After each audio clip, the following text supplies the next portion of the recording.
անցկացնել են երկխոսություն Ռուբենի հետ խորագրով երեկո քննարկում։ Մեր զրուցակիցն այս պահին Վահան Զանոյանն է, սփյուռքահայ գրող, տնտեսագետ։ Պարոն Զանոյան, նախ Ռուբենի մասին եւ արդյոք բավարար աշխատանք այսօր տարվում է Հայաստանի իշխանությունների կողմից, կառավարության կողմից, որ Ռուբենի եւ մյուս մեր ռազմագերիներին հետ վերադարձնեն։ Ոչ Ռուբենը, ոչ մյուս գերիները պետական օրագարկի վրա չեն։ Մենք խաղաղության պայմանագիր ենք բանակցում Ադրբեջանի հետ, բայց այդ բանակցություններու մեջ օրագարկի վրա գերիները չկան, ամենից որ ես չեմ գիտեր ինչ տեսակ աշխատանք կարելի է դանել, երբ որ արիտներ կային եւ կան մինչեւ այսօր եւ չեն օգտագործվում այդ ուղղությամբ։ Ինչու ըստ Իրենց չի հետաքրքրում։ Ինչ պատճառներով, ես չեմ գիտեր ճիշտ պատճառները, իրենց տերտապատճառները, բայց իրենց համար այսօր ամենակարևորը ամեն գնով խաղաղության պայմանագիր ստորագրելն է, որտեղ որոշ չափով ադի կարևոր է իրենց համար իրենց քաղաքական դիրքորոշումը, դիրքը ուժեղացնելու։ Իրատեսական օրակարգ է դա։ Տեսեք, ես անցամ, որ միայն Հայաստանի համար չի այս խոսքը, որևէ երկրի մեջ խաղաղություն չի կարելի ապահովել միայն պայմանագիրը ստորագրելով, չէ բադահած մարդկային պատմության մեջ։ Ոչ ալ կարելի է անվտանգություն ապահովել խաղաղության միջոցով։ Եթե երկիրը իր անվտանգությունը արդեն ապահովված է իր բնական իր ուժերով, այն ադեն կարելի է խաղաղություն ունենալ։ Այսինքն անվտանգությունը խաղաղություն կապահովի,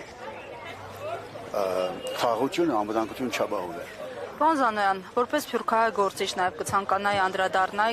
այսօր իշխանությունների կողմից նաև Սփյուռքի հանդեպ վարվող քաղաքականությանը, իդեպ թիրախում, այսպես ասած, ոչ միայն Սփյուռքն է, այսօր տեսանք Հայ առաքելական եկեղեցու հանդեպ շարունակվող այդ հակաքարոզի պիկներ Փաշինյանի կողմից եւ նրա տիկնոջ ու սատելիտների, ինչու է այսպես պատերազմ մղվում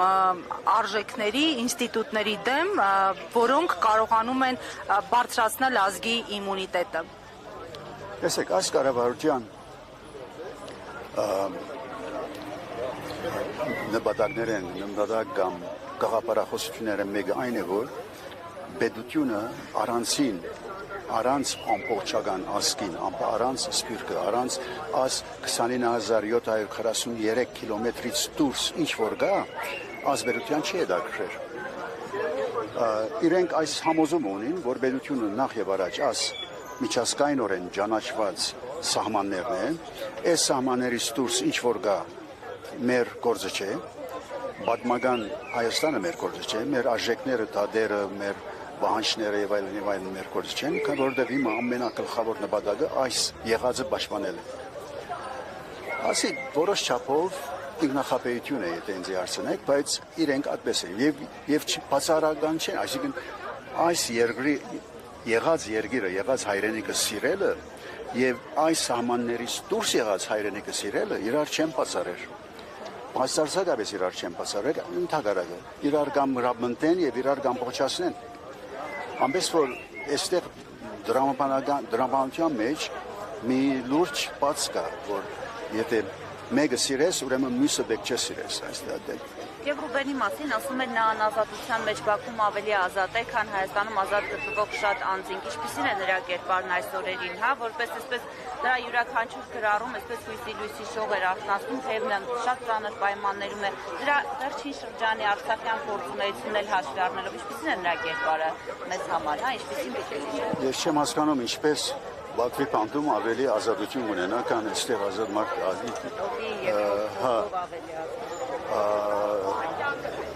Ռուբենը,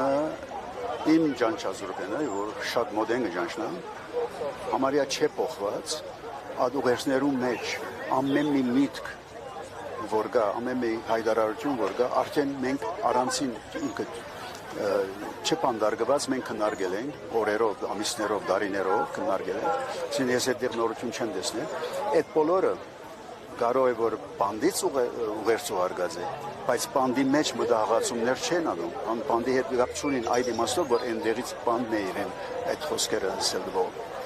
Ամենից որ Ռուբենը ես ադուղերձների մեջ որ գարտացի,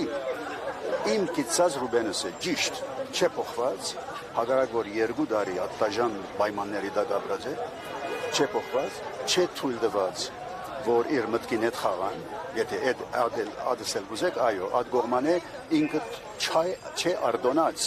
որ բանդը իր վրա որևէ ասեցություն ունենա մտային, կոնե իր հոգեկան եւ մտային բանի վրա, եւ ինքը բացե, բաց կսե։ Ես ուրախ եմ, հաշտ եմ ինձ հետ, գիտակցաբար արել եմ ասորոշումը եւ գիտեմ ինչու, շարունակում եմ։ Շնորհակալություն։